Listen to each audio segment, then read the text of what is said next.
The Mysterious Intern. Kabanata 26. Dang! Kasabay ng malinaw na tunog ng gunting na nahulog sa plato, natapos na rin ang operasyon na tumagal ng ilang oras. Tumingin si Dr. Allison Zhao sa matandang lalaki sa operating table, at pagkatapos ay sa mga pisikal na senyales at data na ipinapakita sa instrumento sa tabi niya, na may bahid ng kasiyahan sa kanyang pagod na mga mata. Sa operasyon na ito, malinaw niyang naramdaman ang epekto ng kanyang pag-aaral nitong mga nakaraang araw, at nakaramdam ng malinaw na pag-unlad. Hindi lamang nabawasan ang oras ng operasyon ng halos kalahating oras, ngunit ang iba't ibang pagganap sa panahon ng operasyon ay mas bihasa kaysa dati, at ang kontrol ay mas perpekto. Lahat ng mga pagpapabuti na ito ay nagpasaya sa kanya. Ngunit ang mas nagpasaya sa kanya ay ang kondisyon ng pasyente. Ang kondisyon ng pasyente pagkatapos ng operasyon ay mas mahusay kaysa sa kanyang inaasahan. Ito ang pinakamahalagang bagay.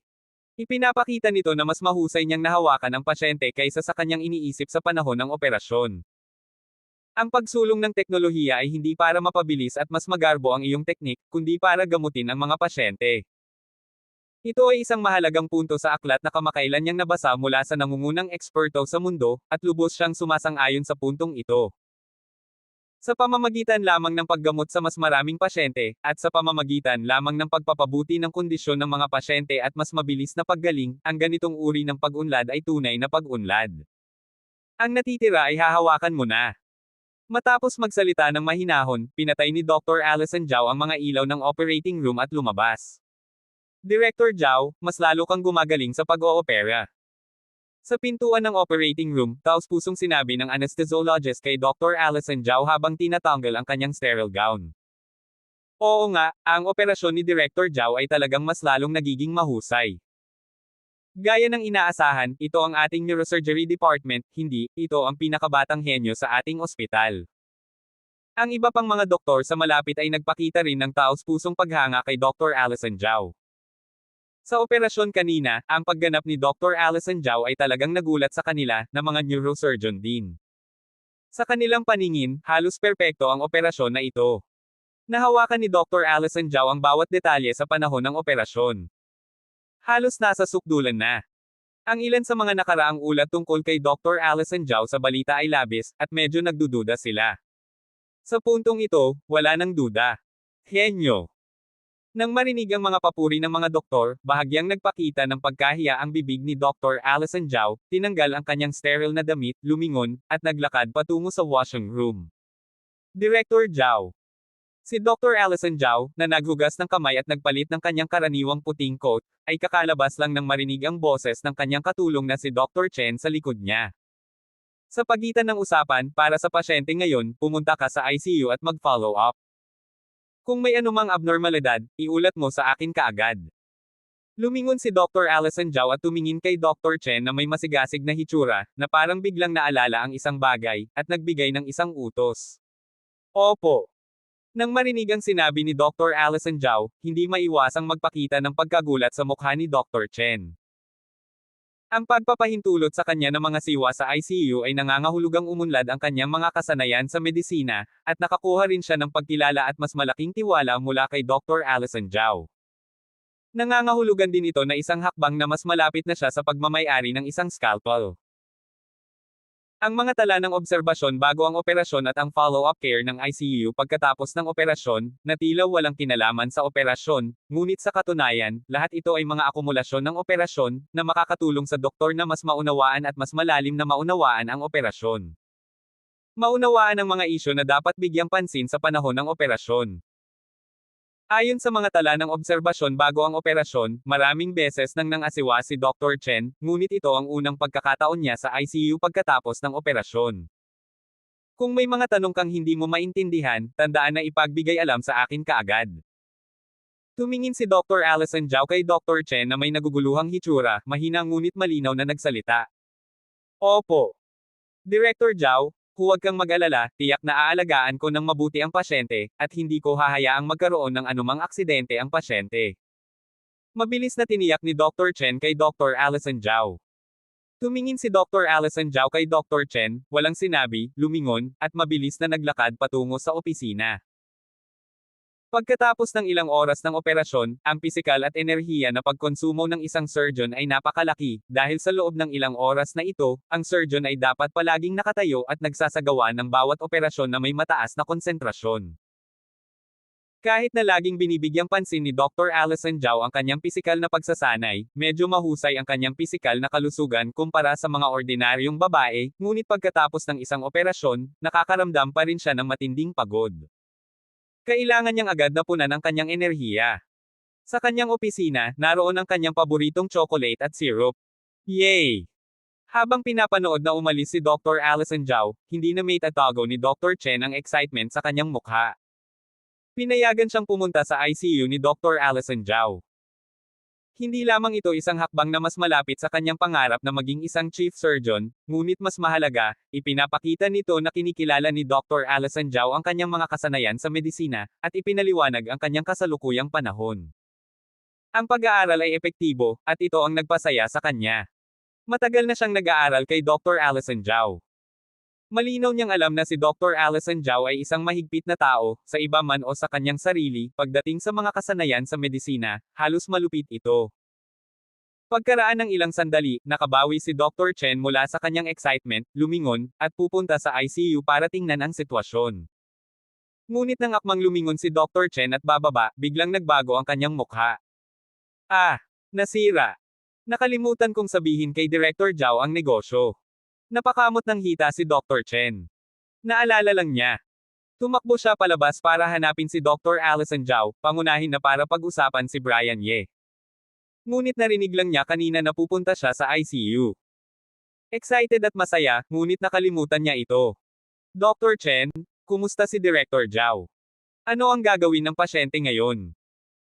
Akmang tatakbo si Dr. Chen patungo sa opisina ni Dr. Allison Zhao at sasabihin kay Dr. Allison Zhao ang balita tungkol kay Brian Ye, ngunit bago pa siya makaalis, narinig niya ang boses ng isang nurse mula sa likod niya. Narito, maghintay ka muna, pupunta ako kaagad doon, ibinigay ni Director Zhao sa akin ang pasyenteng ito para alagaan.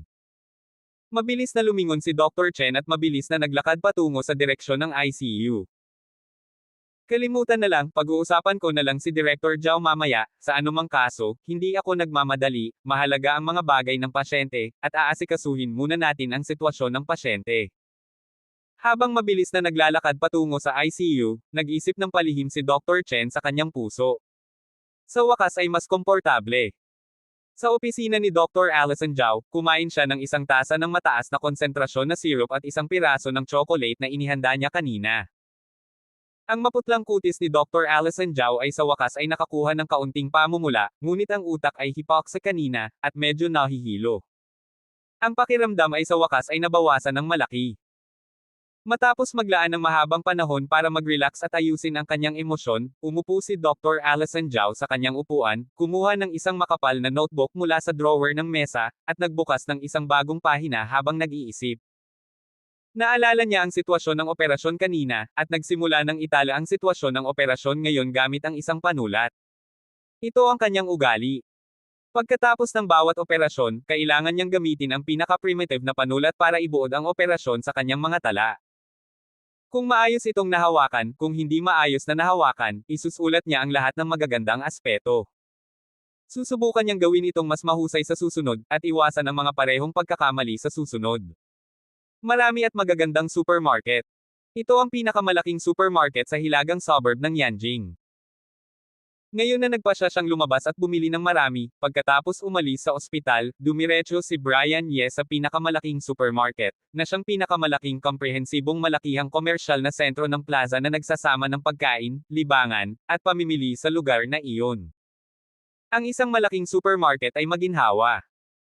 Matapos punuin ang puno ng kahoy at likurang upuan ng kanyang maliit na Q-car, tiningnan ni Brian Ye ang punong sasakyan at hindi maiwasang palihim na purihin ang kanyang nakaraang pagpili. Talagang matalino ang pagpili sa pinakamalaking supermarket na ito. Hindi ko alam kung hindi ako namimili. Alam ko lang kapag namimili ako.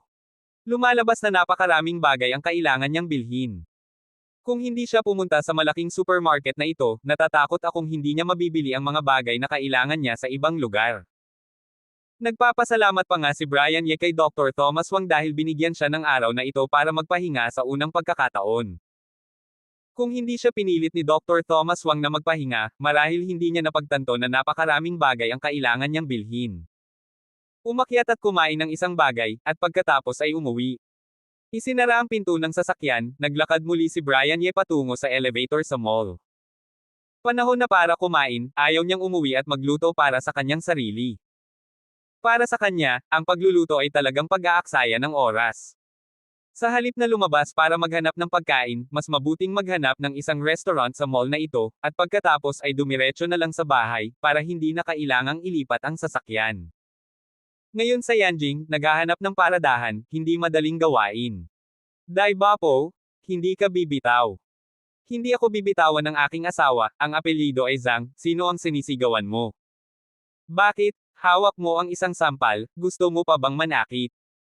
Sasabihin ko sa iyo, kung manggahas kang hawakan ang aking buhok, hindi kita bibitawan. Hindi ako si Xiao Yu. Paglabas ng elevator, akmang titingnan ni Brian Ye ang karatula ng malapit na mall. Gusto niyang tingnan kung anong mga restaurant ang naroon sa mall, at pagkatapos ay pipili siya ng mas nakakaakit para magfiesta, ngunit ang kanyang mga mata ay hindi pa nakakarating. Nang masyadong huli, narinig niya ang isang malakas na pagtatalo mula sa gilid. Sumunod ang tingin ni Brian Ye sa direksyon ng boses, agad na kumunat ang kanyang noo. Sa kaliwa ng koridor, nakita niya ang isang matangkad at malakas na lalaki na may masamang hitsura. Mahigpit niyang hawak ang kanyang sampal, na parang akmang mananakit. Sa kabilang panig niya ay dalawang batang babae.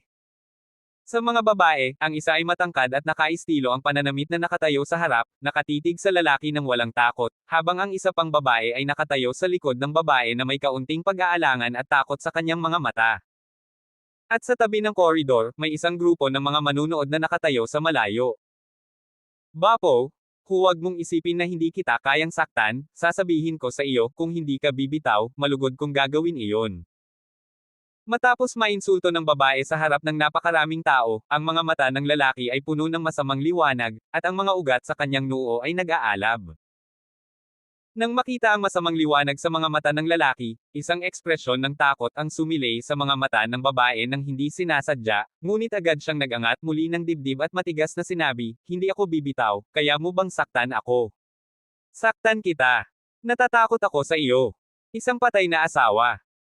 Mukhang talagang na-stimulate ang lalaki ng babae, ang mga ugat sa kanyang noo ay tumalon ng 2 beses, isang masamang liwanag ang sumilay sa kanyang mga mata, at sinampal niya ang mukha ng babae.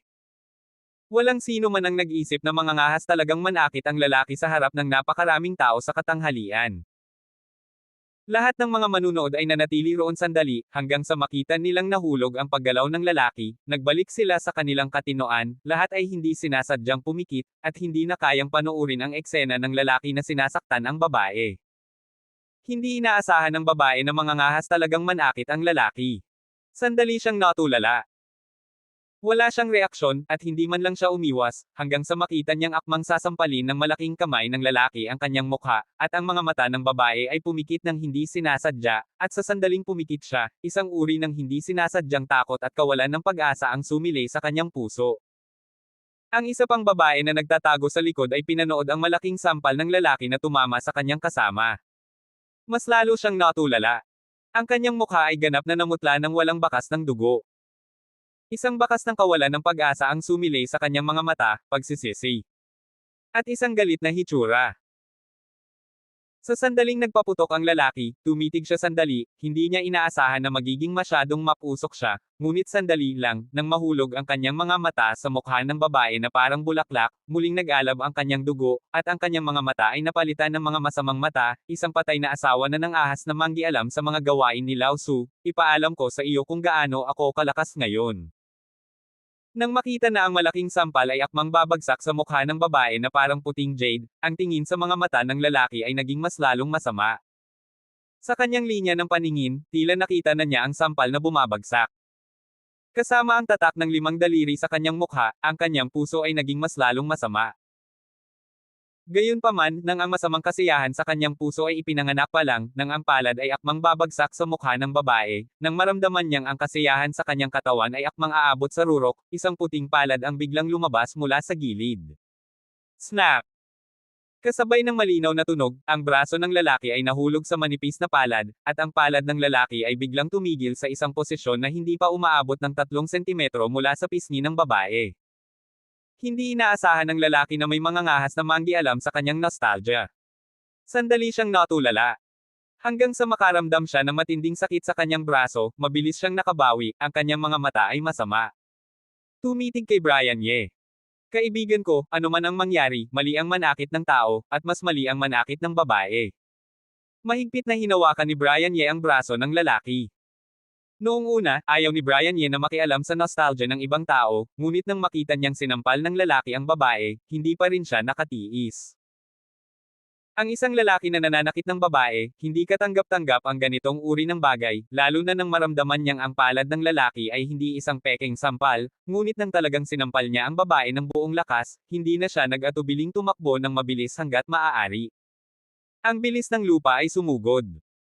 Kung sakaling bumagsak ang sampal ng lalaki, ang psikolohikal at pisikal na sakit ng babae ay hindi nabanggitin. Natatakot akong magdudulot ito ng malaking pinsala. Maaaring masira ang kanyang mga eardrum, ngipin, at iba pa. O kahit na malubhang pinsala tulad ng cheekbone injuries at concussions. Ano man ang tama o mali sa pagitan nila, pigilan muna ang pag-uugali ng lalaki upang maiwasan ang paglitaw ng malulubhang pinsala. Okay. Ano ang nangyari? Mukhang may nagpakita. Nang marinig ang boses ni Brian Ye, muling iminulat ng mga manunood ang kanilang mga mata. Nang makita nila ng malinaw ang sitwasyon, hindi nila maiwasang makaramdam ng palihim na kasiyahan. Lumalabas na may talagang tumayo at pinigilan ang lalaki na saktan ang babae. Sa kabutihang palad, ang tsismis sa kanilang mga mata ay mas lalong nag-aapoy. May talagang tumayo at pinigilan ang lalaki. Ang lalaki ay mukhang masama, at kahit nasa katanghalian, nang ahas siyang manakit ng tao, malinaw na hindi ito isang magandang bagay. Pinigilan siya ng isang tao. Tiyak na hindi siya bibitaw. May magandang palabas dito. Hindi ko alam kung ano ang mangyayari sa susunod. Napagtanto rin ng babae na mali, iminulat niya ang kanyang mga mata, at nakita ng malinaw ang eksena sa harap niya, nakita ang sandaling pinigilan ang sampal ng lalaki, tumulo ang mga luha mula sa kanyang mga mata, at ito ay isang desperadong sitwasyon. Luha ng kagalakan. Lumingon ang kanyang tingin kay Brian Ye. Gusto niyang pasalamatan ang mabait na taong nagligtas sa kanya sa kritikal na sandaling ito. Matapos pasalamatan ang mabait na taong ito, aayusin niya ang mga account sa masamang unggoy na iyon. Ang masamang unggoy na ito ay talagang nang-ahas na gumawa ng isang bagay sa kanya, hindi niya hahayaang madali siyang makatakas. Habang palihim na kinakagat ang kanyang mga ngipin sa kanyang puso, tiningnan din ng babae si Brian Ye. Gayunpaman, nang mahulog ang kanyang tingin sa mukha ni Brian Ye, agad siyang natulala.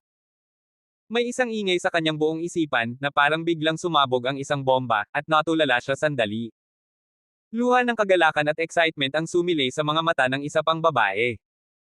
Anuman, ang kanyang mga kasama, kaibigan, ay hindi nasaktan, at sa wakas ay bumagsak ang bato sa kanyang puso. Ang kanyang tingin ay puno ng pasasalamat kay Brian Ye. Kung hindi pinigilan ni Brian Ye ang lalaki at ang sampal ng lalaki ay talagang tumama sa mukha ng kanyang kaibigan, mamamatay siya sa pagsisisi at pagsisi sa buong buhay niya. Sa bata, huwag kang manggialam sa mga gawain ni Lao Tzu, alam mo ba kung sino si Lao Tzu? Gusto mo bang mamatay? Titig na titig ang lalaki kay Brian Ye, ang kanyang mga mata ay puno ng galit, lalo na nang makita niya ng malinaw ang hitsura ni Brian Ye, nakaramdam siya ng malalim na pang-iinsulto at pagkainsulto. Ang puting mukha na mukhang mahina at hindi kayang tumulong ay nang-ahas na tumakbo para manggialam. Ang apelyido Banyang Zhang ay mukhang napakabait at hindi nakakatakot. Kanina isang patay na asawa, ngayon kasama ang isang maliit na puting mukha, lahat ay nang-ahas na tumalon para manggialam sa kanyang mga gawain at manginsulto sa kanya. Ang apelyido ay Zhang, sapat na ba ang gulo mo?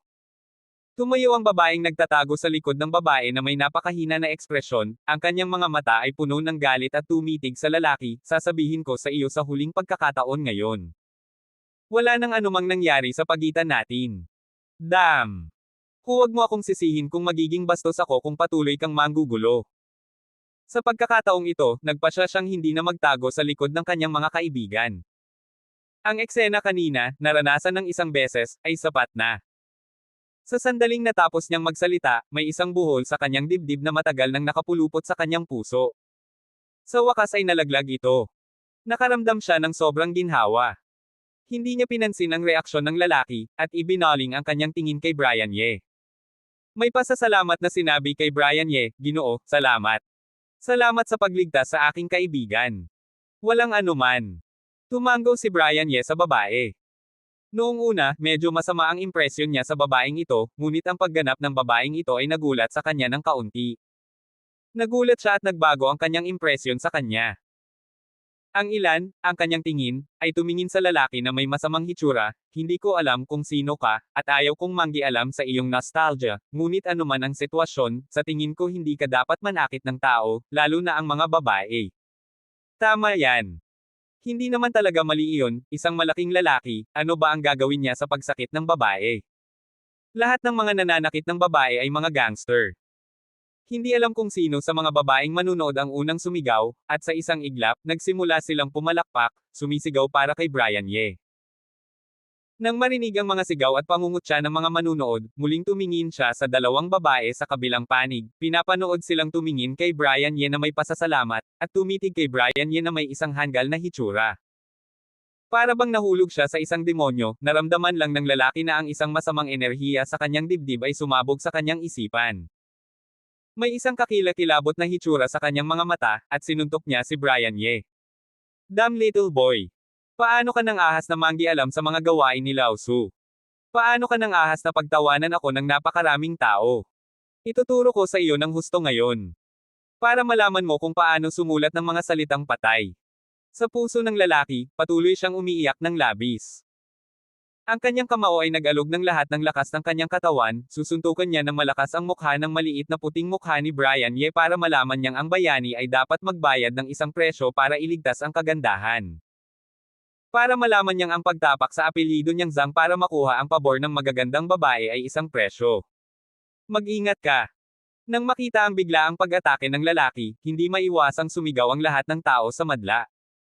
"Ang apelyido ay Zhang, kung manggahas kang manakit ng tao, hindi kita bibitawan." Sumigaw din ang babae ng labis. "Mag-ingat ka." Nang marinig ang pagsigaw ng karamihan, isang kakilakilabot na hitsura ang sumilay sa mga mata ng lalaki. Kahit na mag-ingat ka, ano ang magagawa? Sa sobrang lapit na distansya, makatatakas ba ang maliit na puting mukha na ito sa kamao ng tiyuhing ito? Tungkol naman sa pagsigaw ng babae, hindi niya ito pinansin, at sa kabaligtaran, lalo itong nagpasiklab ng kanyang galit at puot. Ang mabahong babaeng ito ay talagang nagmamalasakit ng labi sa maliit na puting mukha na ito sa kanyang harapan. Nang ahas na bantayin si Lao Tzu. "Akmang lalaban na ako. Hindi lang ako lalaban, kailangan ko ring patulugin ang batang ito na naghahanap ng ngipin."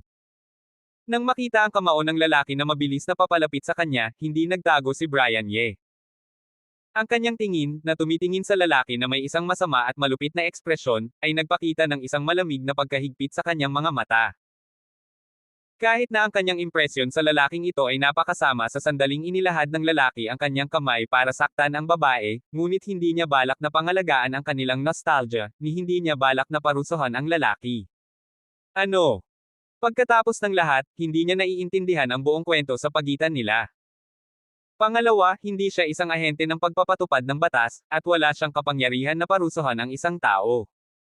Kaya, nang matapos niyang magsalita, pinakawalan lang niya ang kamay ng lalaki na nakakapit. Gayunpaman, sa puntong ito, sa kanyang puso, nagpasya siyang turuan ang lalaking ito ng isang aral. Hindi lang dahil ng ahas na barilin siya ng lalaking ito. "Ang mga nang-aapi sa akin ay hindi ako inaapi at hindi ako nang-aapi sa iba. Ang mas mahalaga ay ang masamang aura ng lalaking ito na nagmumula sa kanyang katawan, at ang kanyang hindi mapakialang pag-uugali." Ang ganitong mabigat na pag-uugali ay nagparamdam kay Brian Ye ng isang uri ng galit. Ang kamao ng lalaking ito ay talagang hindi gaanong magaan sa mga ordinaryong tao. Kung hindi siya isang taong nagsasanay ng husto mula pagkabata, ngunit isang ordinaryong tao lamang, ang suntok na ito ay sapat na para saktan siya ng husto. Sa sobrang bigat ng kamao, nang ahas siyang manakit ng tao sa bawat pagkakataon. Maaari pa bang tawaging tao ang ganitong uri ng tao? Hindi ba niya iniisip ang mga kahihinatnan ng pagsakit? Kung hahayaan ang ganitong uri ng tao na maglakad, negative lakad ng ganoon, mas maraming tao ang masasaktan nila. Sa makatuwid, maging sa publiko o pribado, nagpasya si Brian Ye na turuan ang lalaking ito ng isang aral. Nang makita ang kamao ng lalaki, akmang tatama na ito kay Brian Ye, ngunit hindi gumanti o gumalaw si Brian Ye, ni hindi rin siya umiwas. Hindi maiwasang biglang makaramdam ng kaba ang mga puso ng mga manunood. Ang ilang mga mata ay nakapikit na, tulad ng nangsakta ng lalaki ang babae, hindi nila kayang titigan ito. Sa harap ng kanilang mga mata, tila nakita na nila ang mapait na wakas ni Brian Ye at ang eksena ng pagsuntok sa mukha ng lalaki.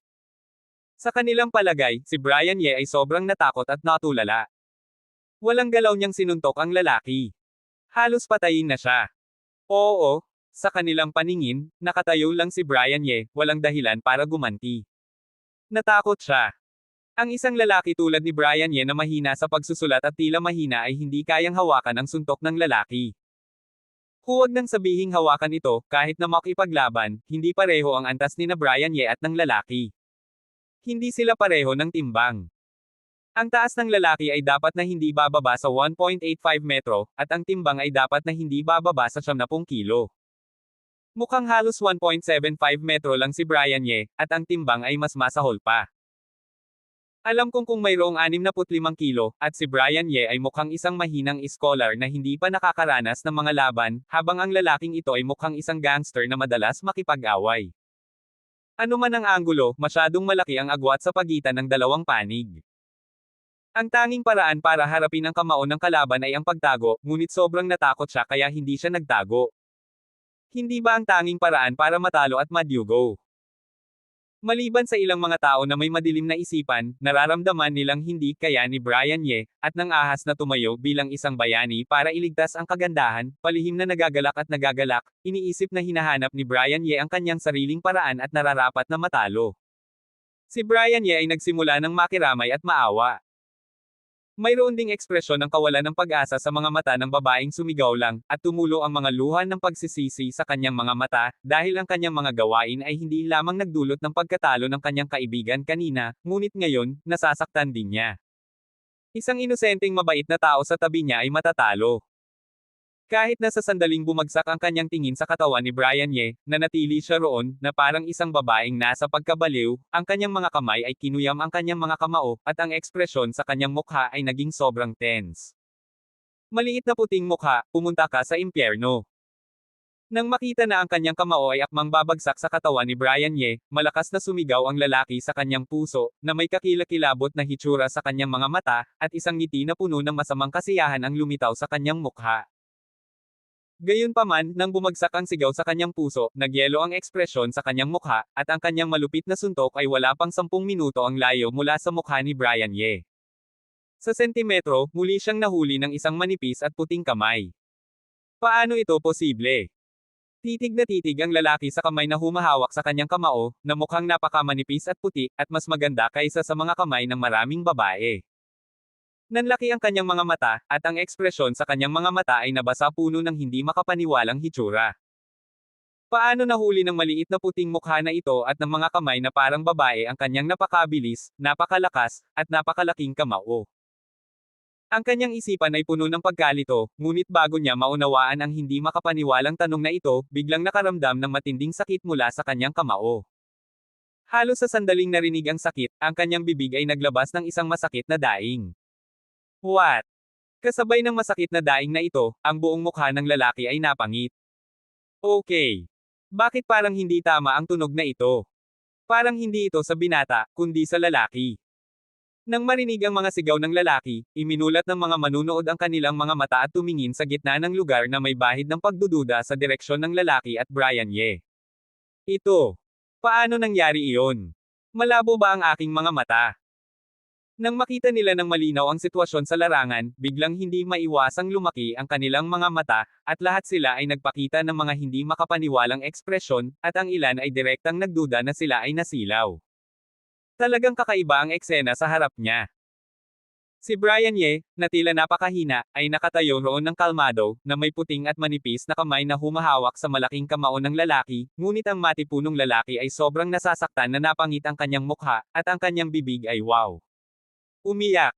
Ito ay simpleng nangyayari sa pelikula. Kung hindi dahil sa katotohanang hindi sila nakakita ng anumang kamera sa paligid, talagang magtataka sila kung ito ay nagpi-film. Ang babaeng mukhang desperado at nagsisisi kanina ay iminulat din ng malapad ang kanyang mga mata, na may hindi makapaniwalang ekspresyon sa kanyang mga mata. Si Brian Ye, na mahina at mahina, hindi lamang hindi tinamaan ng kamao ng lalaki, ngunit napasuko rin niya ang lalaki. At ang matangkad at nakaistilo na babae sa kanyang harapan ay may hitsura ng excitement sa kanyang mga mata. Sa puntong ito, lubos na siyang nakatiyak na ang lalaki sa kanyang harapan ay talagang ang kanyang hinahanap nitong mga nakaraang araw.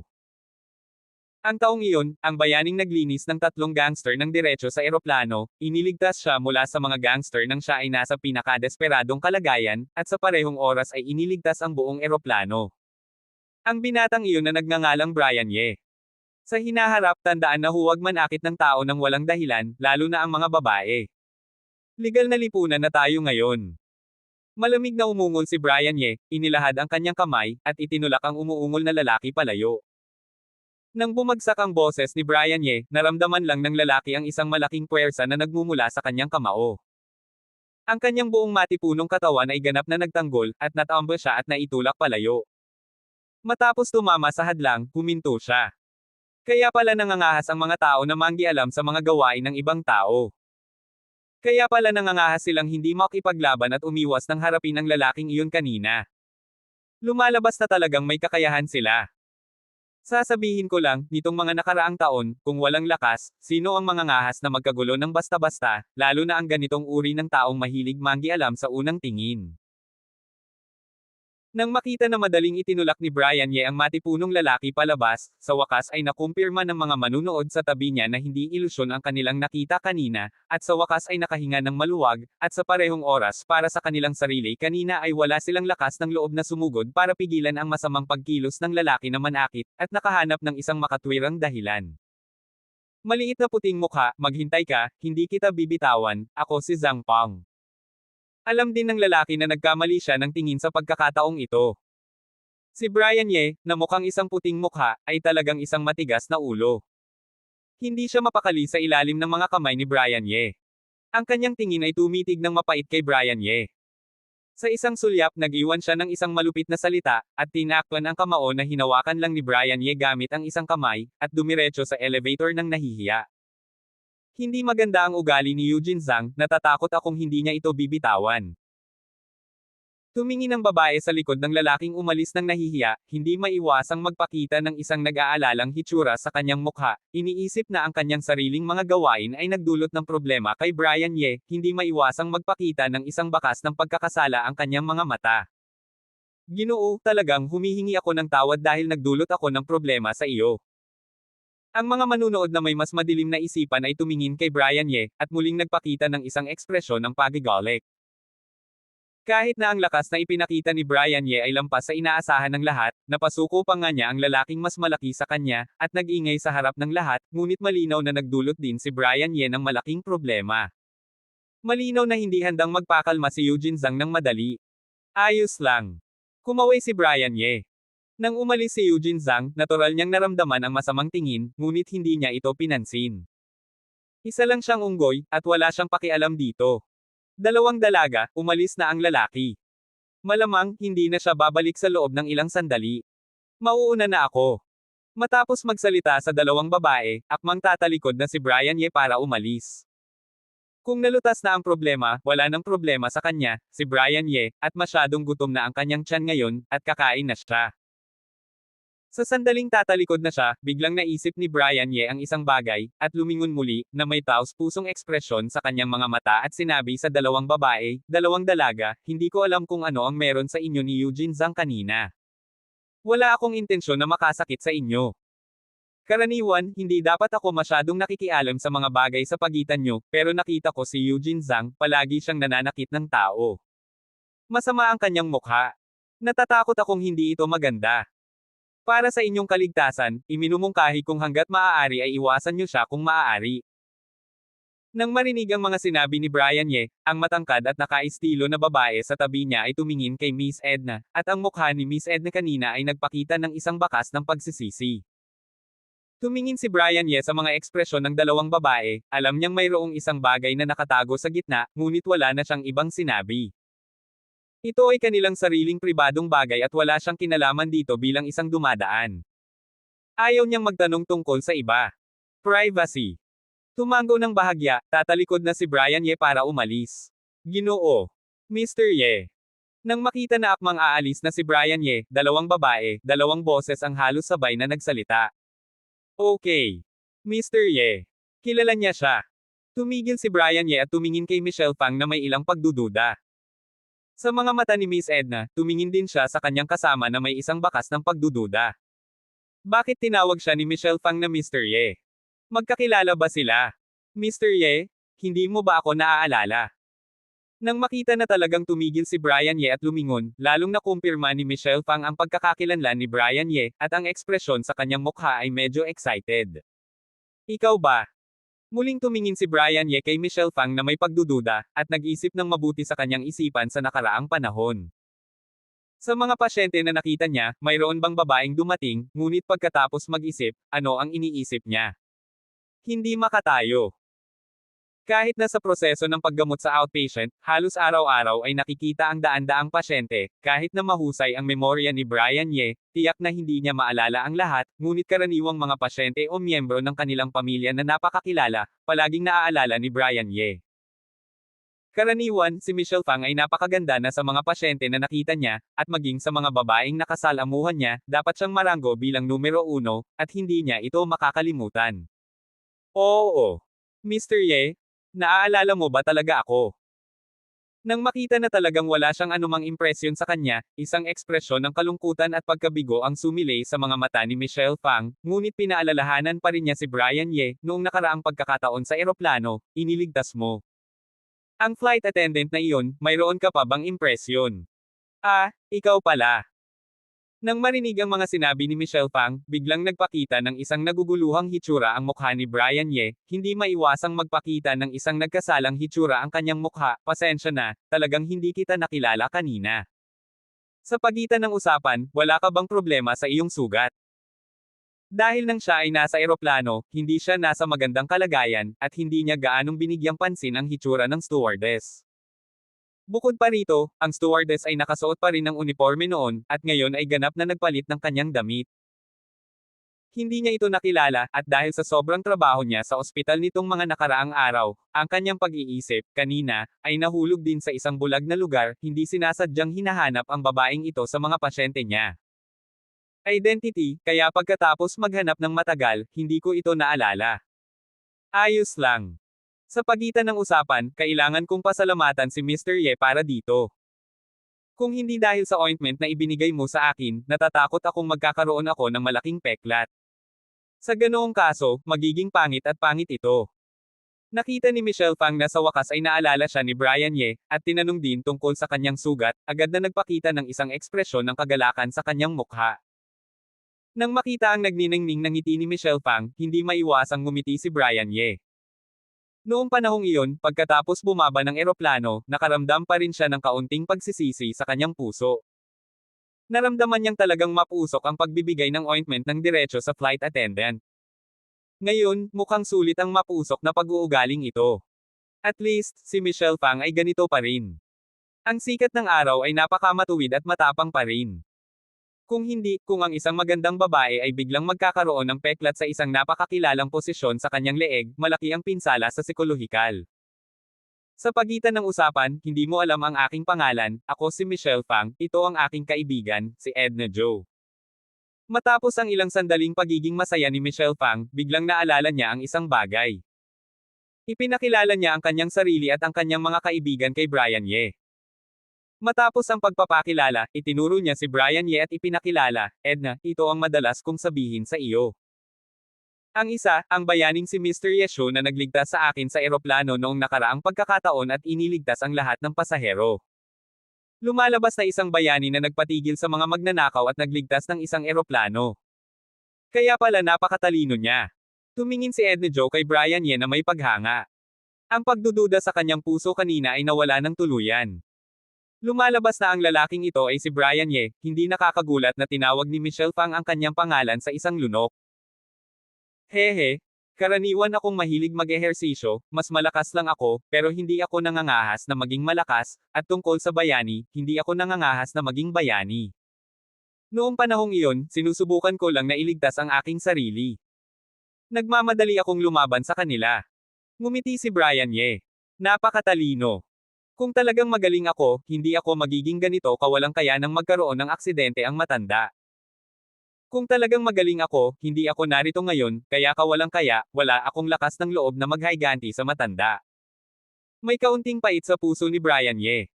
Masyadong mapagpakumbaba si Mr. Ye. Narinig kong lahat ng mga tao sa espesyal na brigada ng pulisya noon ay nirerespeto ang kasanayan ni Mr. Ye at gustong hilingin kay Mr. Ye na maging kanilang coach. Hindi sumang-ayon si Michelle Fang sa mga mapagpakumbabang salita ni Brian Ye. Hehe, bakit ka nandito? Nakatira ka ba dito? Ayaw nang ipagpatuloy ni Brian Ye ang paksa na iyon, kaya naman lumingon siya at nagtanong na may isang bakas ng pagdududa sa kanyang mga mata. Oo, nakatira ako malapit dito. Bihira akong magpahinga ngayon. Naisip kong lumabas kasama ang aking mga kaibigan para mamasyal. Hindi ko inaasahan na makikita ko si Eugene Zhang. Talagang malas. Sa pagitan ng usapan, Mr. Ye, nakatira ka ba malapit dito? Tumingin si Michelle Fang kay Brian Ye. Oo. Tumango si Brian Ye. Talagang isang pagkakataon, haha, Mr. Ye, hindi ko inaasahan na makikita kita ng ganito kasakto ngayon, at iniligtas mo na naman ako. Talagang kapalaran ito. Nagpakita ng isang masayang ekspresyon si Michelle Fang sa kanyang mukha at nagsimulang magsalita ng masigla. Ngumiti rin si Brian Ye. Talagang kapalaran ito. Ang China ay napakalaki, ang Yanjing ay napakalaki, at napakaraming tao. Sa wakas ay lumabas siya para mamasyal at bumili ng isang bagay, anuman ang nangyari, at maaari niyang makita ito, maliban sa kapalaran. Wala nang ibang paliwanag. At si Edna Joe, na nasa tabi niya, ay tumingin kay Michelle Fang na may hitsura ng excitement, na may isang bahagyang nakakatawang ngiti na lumulutang sa paligid ng kanyang mga mata. Mr. Ye? Iniligtas mo na naman ako ngayon, kaya naman sa pagkakataong ito, anuman ang mangyari, ililibre kita ng pagkain. Hindi ka dapat tumanggi. Si Michelle Fang, na ganap na excited at masaya, ay hindi napansin ang mga biro ng mga mata ng kanyang kaibigan, at patuloy na nagsalita. Ito. Medyo nahihiya ang ekspresyon ni Brian Ye. Simula ng huling beses siyang kumain kasama ang mga kasamahan sa departamento, talagang hindi niya gusto ang pagkain kasama ang ibang tao, lalo na ang mga estranghero, dahil masyadong malaki ang kanyang gana, at hindi siya makalabas sa pagkain kasama ang mga estranghero. Kung hindi siya makakakain ng sapat, ikinalulungkot niya ang kanyang tiyan. Sabi, huwag kang tumanggi. Nang makita ang nahihiyang hitsura ni Brian Ye, biglang humigpit ang puso ni Michelle Fang. Bakit hindi ko kayo yayain, mas marami ang makakain dito. Nag-alinlangan si Brian Ye na tumingin sa kinakabahang hitsura ni Michelle Fang at sa inaasahan sa kanyang mga mata.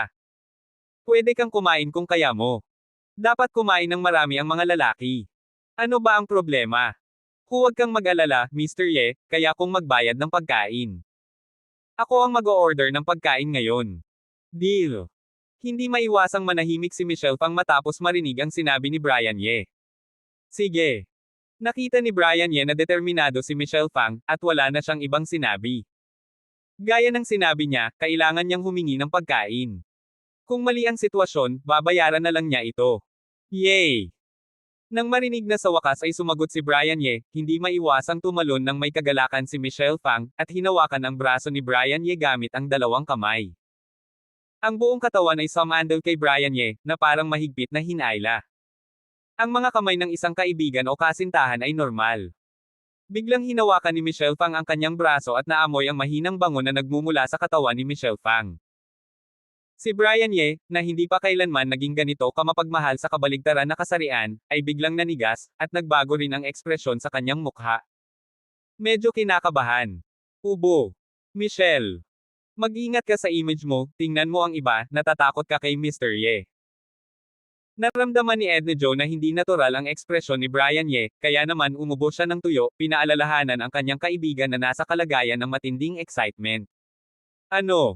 Si Michelle Fang ay nasa kalagayan ng matinding excitement kanina. Sandali, hindi niya napansin ang kanyang pagkamali. Hanggang sa paalala ni Edna Joe, bigla siyang nakabawi, at mabilis na pinakawalan ang braso ni Brian Ye at mukha. Ang hitsura sa mukha ay biglang namula, at medyo nahihiyang sinabi niya kay Brian Ye, pasensya na, Mr. Ye, masyadong ako na-excite, kaya. Habang nagsasalita siya, halos tumalon ang kanyang tibok ng puso sa limitasyon. Nang maisip niyang napakadali at nakakahiyang kumilos niya kanina, gusto niyang takpan ang kanyang mukha at maghanap ng lugar para magtago. Ayos lang. Medyo nahihiya rin ang ekspresyon ni Brian Ye. Ayaw niyang maipit sa nangyari kanina, at mabilis na ibinalik ang usapan sa pagkain. Well, ano ang kakainin natin? Terena, magsaya tayo ngayon. Sasabihin ko sa iyo, Mr. Ye, ang sarap-sarap, tiyak na magugustuhan mo ito. Ang ugali ni Michelle Pang ay malinaw na mas malaya, hindi ang uri ng mahiyain na babae. Kahit na ang sitwasyon kanina ay nagparamdam sa kanya ng matinding kahihiyan, napahiya siyang maghanap ng lugar para magtago, ngunit narinig niya ang sinabi ni Brian Ye, ang kanyang ekspresyon, agad na bumalik sa dati. Malinaw na madalas lumabas si Edna Joe para kumain kasama si Michelle Pang. Sa sandaling magsalita si Michelle Pang, alam na niya kung alin iyon. Gayunpaman, mas maingat pa rin siya. Tumingin siya kay Brian Ye, Mr. Ye, kaya mong kumain ng maanghang, tama ba? Nang marinig ang mga sinabi ni Edna Joe, biglang naalala rin ito ni Michelle Pang, at tumingin kay Brian Ye na may kaunting pag-aalala. Walang problema. Tumango si Brian Ye. Pagdating sa pagkain, medyo kampante si Brian Ye. Simula noong ilang taong gulang pa lang siya, palagi na siyang naglalakbay sa mundo kasama ang matanda. Mayroong pagkain at pagkain, pagkain at pagkain. Ang lasa ay kung ano ang gusto mo. Mahirap, sa ilalim ng mga pangyayari ng pang-araw-araw na takdang aralin at plano sa pagsasanay ng matanda, anuman ang lasa, basta't nakakain, maaari niya itong direktang ipasok sa kanyang tiyan. Okay. Yan na nga, tara na. Nang marinig na ayos lang kay Brian Ye, agad na nagpakita muli ng isang maliwanag na ngiti si Michelle Pang sa kanyang mukha, at lumingon siya, hinayla si Edna Joe, at nanguna. Dinala ni Michelle Pang si Brian Ye sa isang Sichuan restaurant sa sulok ng ikalimang palapag ng mall. Parang madalas kumain si Michelle Pang sa restaurant na ito. Medyo pamilyar siya sa mga waiter sa restaurant. Kapag nag-o-order, maaari siyang mag-order ng diretso nang hindi tinitingnan ang menu. Hindi ko alam kung dahil sa sinabi ni Brian Ye na mas magaling siyang kumain, nag-order si Michelle Pang ng maraming pagkain. At least, sa paningin ni Edna Joe, marami nang nagasto si Michelle Pang sa pagkakataong ito. Habang kumakain, sa pamamagitan ng pag-uusap at mga salita ng inyong dalawa, sa wakas ay naunawaan ni Brian Ye ang relasyon at mga pagtatalo sa pagitan ni Michelle Pang at Edna Joe, at ni Eugene Zhang. Magkaklase sina Michelle Pang at Edna Joe noong high school, kaya isang magandang kaibigan, at si Eugene Zhang ay ipinakilala kay Edna Joe ng isang kasamahan sa bayan ni Edna Joe. Noong una, nagkunwari si Eugene Zhang na mabuting tao, at hindi alam ni Edna Joe na napakasama ng kanyang ugali. Pumayag siyang makipagrelasyon sa kanya. Madaling magbago ang sitwasyon, at mahirap baguhin ang ugali. Lalo na, hindi kailanman naisip ni Eugene Zhang na baguhin ang kanyang ugali, ngunit niloko lang si Edna Joe. Hindi pa nagtatagal ang kanilang pagsasama, ipinakita na ni Eugene Zhang ang kanyang tunay na ugali. Matapos malaman kung sino si Eugene Zhang, iminungkahi ni Edna Joe na makipaghiwalay sa kanya, ngunit walang hiyang nag-alok si Eugene Zhang na magbayad para sa hiwalayan. Noong una, naramdaman ni Edna Joe na mas masama ang mas marami, at iniisip lang na makipaghiwalay kay Zhang. Nang makipaghiwalay si Eugene, pumayag siya kay Eugene Zhang at binigyan si Eugene Zhang ng isang halaga ng pera. Sino ang nakakaalam, matapos kunin ni Eugene Zhang ang pera, hindi niya tinupad ang kanyang pangako, at matapos makita ang kahinaan sa ugali ni Edna Joe, walang habas siyang sumugod at patuloy na kinukulit si Edna Joe. Nang maglaon, hindi na kinaya ni Edna Joe, kaya sinabi niya sa kanyang matalik na kaibigang si Michelle Pang. Nang marinig ito ni Michelle Pang, agad siyang nagalit at dumiretso para babalaan si Eugene Zhang, ngunit si Eugene Zhang ay isang balakubak na hindi maluluto, at ang kanyang babala ay walang epekto. Naisip ng dalawa, dahil hindi nila kayang labanan, magtago na lang sila, kaya naman pinatira ni Michelle Pang si Edna Joe sa kanya, at direktang pinalitan ang numero ng telepono. Bukod pa rito, talagang tahimik ito sa pagkakataong ito. Talagang hindi nakita ni Eugene Zhang si Edna Joe at hindi na ulit siya ginulo. Bihira ngayon na parehong magpahinga sina Michelle Pang at Edna Joe. Pareho silang nasa magandang kalagayan, kaya naman gusto nilang mamasyal at kumain. Hindi nila inaasahan na pagdating pa lang nila sa mall ay nakita nila si Eugene Zhang, kaya naman isinilang si Brian Ye. Ang eksena na naranasan bago. Matapos makinig sa kanilang dalawa, isang ekspresyon ng pagsisisi ang sumilay sa mga mata ni Brian Ye. Hindi niya alam na si Eugene Zhang ay isang ganitong uri ng walang hiyang basura, o na mayroon silang ganitong uri ng relasyon sa kanya. Kung nalaman niya ito kanina, hindi dapat niya hayaang makatakas ng madali si Eugene Zhang kanina. Mr. Ye, si Eugene Zhang ay isang maliit na gangster, at mukhang may kinalaman siya sa tao. Kung niligtas mo ang kanyang mukha sa pagkakataong ito, malamang na hindi niya ito bibitawan. Dapat kang mag-ingat. Mr. Ye, talagang nahihiya ako, binibigatan ka namin. Nang pag-usapan si Eugene Zhang, tumingin sina Michelle Fang at Edna Jo kay Brian Ye na may kaunting pagkakasala at pag-aalala. Pareho nilang naramdaman na binibigatan nila si Brian Ye, at nag-aalala silang gagantay si Eugene Zhang kay Brian Ye. Hehe, ano naman ang bigat sa akin, isa lang naman siyang maliit na unggoy. Isang malaking lalaki ako, pero hindi ako natatakot sa kanya. Bukod pa rito, hindi niya alam kung sino ako, at lalong hindi niya alam kung saan ako nakatira. Huwag kang mag-alala, pero kayo, sa tingin ko kailangan niyong mag-ingat. Ngumiti si Brian Ye nang walang pakialam, at sa kabilang banda, maingat niyang pinaalalahanan ang dalawang babae na mula sa kanilang sinabi kanina, tiyak na hindi hahayaan ni Eugene Zhang na makatakas sila ng madali. Kung hindi siya mahanap, mas mataas ang posibilidad na gumanti sila. Nang marinig ang mga sinabi ni Brian Ye, nagpakita ng isang bakas ng pag-aalala ang mga mata ni Edna Jo, ngunit walang pakialam na sinabi ni Michelle Fang, wala tayong dapat katakutin, ano pa ang gagawin niya? Ang lipunang ito, ngunit isang lipunan na nasa ilalim ng batas, kung hindi siya lalabas, ayos lang, kung manggahas siyang lumabas ulit sa harap ko, tiyak na tatawag ako ng pulis at tuturuan siya ng leksyon. Humph! Hindi maiwasang makaramdam ng hindi pagiging komportable si Michelle Fang nang maisip ang pagsampal sa kanya ng lalaking iyon kanina. Nang makita ang hitsura ni Michelle Fang, binuksan ni Brian Ye ang kanyang bibig at gustong magsalita, ngunit pagkatapos mag-isip, wala na siyang sinabi. Kung ang ilang mga bagay ay nakatadhana ng mangyari, walang silbi ang labis na pag-aalala. Masaya at masayang namuhay si Michelle Fang. Dumating ang mga sundalo para harangan, dumating ang tubig at umapaw ang lupa. Bukod pa rito, gaya ng sinabi ni Michelle Fang, ngayon ay isang lipunan na nasa ilalim ng batas, at ang Yanjing City ay ang kabisera ng bansa at ang pampulitika at administratibong sentro ng bansa. Si Eugene Zhang ay isang gangster lamang. Malamang nabubulihan niya ang mga mahina at duwag na tao. Gaano kalaking bagyo ang maaaring mapuko sa mga matapang? Matapos maalis ang usapan mula sa masamang unggoy na si Eugene Zhang, ang atensyon ng dalawang babae ay mabilis na bumalik kay Brian Ye. Pareho silang napakauryoso kay Brian Ye, lalo na si Michelle Fang, na mas lalong mausisa. Parang isang sanggol, puno siya ng walang katapusang pagkamausisa sa lahat ng bagay tungkol kay Brian Ye. Nahaharap sa negative sunod na mga tanong ng dalawang tao, lalo na ang pagbobomba ni Michelle Fang na parang isang isang sanggol, si Brian Ye, ang unang kapatid na hindi pa nakakakita ng labanan, ay biglang nakaramdam ng napakalaking presyon, at nakaramdam ng ganap na pagkatalo. Sa kabutihang palad, may mga maanghang na Sichuan cuisine na tumutulong na mapagan ang presyon, at kaya naman ito ni Brian Ye. Dapat kong sabihin na maganda talaga ang paningin ni Michelle Fang. Kahit na ang dekorasyon ng Sichuan restaurant na ito ay hindi maganda, ang lasa ng mga pagkain ay talagang napakasarap, ang hindi bababasa. Para kay Brian Ye na kumakain ng mga kantin at fast food restaurant araw-araw, ang lasa ay talagang napakasarap. Oh! Sinubukan ni Brian Ye na sagutin ang mga tanong na itinaas ni na Michelle Fang at iba pa. Gayunpaman, maaari lamang niyang piliing itago ang ilang mga tanong na may kinalaman sa kanyang privacy. Halimbawa, tinanong nila si Brian Ye kung bakit niya nasagot ang mga ito. Uri, masasabi lang niya na karaniwan siyang regular na nag-eehersisyo at mahilig makipag-away, kaya mas malakas siya at mas kaya niyang makipaglaban.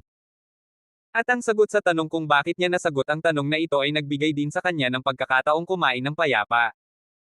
Dahil gusto niyang mag-ehersisyo, mabilis siyang nakakaubos ng enerhiya, kaya naman natural na marami siyang kinakain.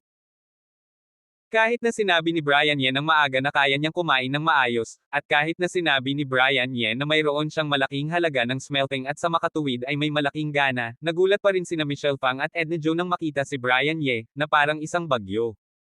Ang antas ng pagkain ay nakakagulat pa rin sa kanila. Orihinal nilang naisip na makakakain si Brian Ye ng 2 pang mangkok ng kanin. Hindi nila inaasahan na si Brian Ye ay ganito kakain. Kumain siya ng higit sa 1 dosina sa pamamagitan ng isang tao. Ang mangkok ng kanin ay inilipat din ang lahat ng pagkain sa mesa. Alam mo, nag-order si Michelle Fang ng 8 pagkain sa pagkakataong ito. At ang timbang ng tindahang ito ay sapat na.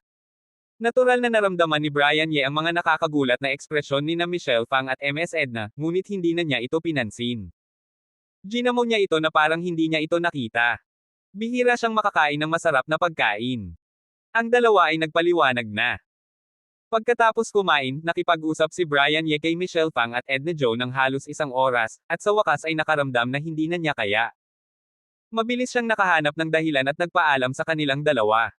Si Michelle Fang, ang magandang stewardess, ay isang problema sa sanggol. Sunod, negative sunod na mga tanong, at ang isa ay mas mainit kaysa sa isa. Halimbawa, mayroon ka bang kasintahan, bakit hindi, nakikipag-usap ka na ba noon, bakit hindi ka pa nakikipag-usap? Hayaan si Brian Ye na tanungin ang mga tanong na tulad nito para masira ang palayok hanggang sa wakas. Naramdaman niyang sisubog na ang kanyang ulo, at kung magpapatuloy ito, naramdaman ni Brian Ye na maaga o huli ay magkakaroon siya ng nervous breakdown. Kung hindi dahil kay Edna Joe na paminsan-minsang pinaalalahanan si Michelle Fang para mapagan ang atmosfera, baka gumuho na si Brian Ye. Nang magpaalam sa kanilang dalawa at umalis sa restaurant, halos tumakbo si Brian Ye palayo. Abangan ang susunod pang mga kabanata ng The Mysterious Intern.